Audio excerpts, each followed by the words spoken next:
कहे हमारा बोला डावा कहियो बैठ के सटबे की ना सटबे की ना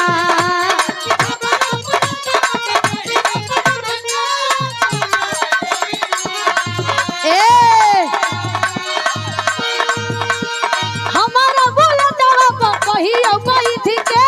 सटबे की ना बोल बोल रे पतर का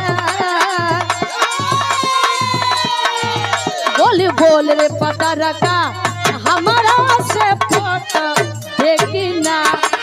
बोल बोल रे पतर का ना पटबा हिम्मत नहीं करत हिम्मत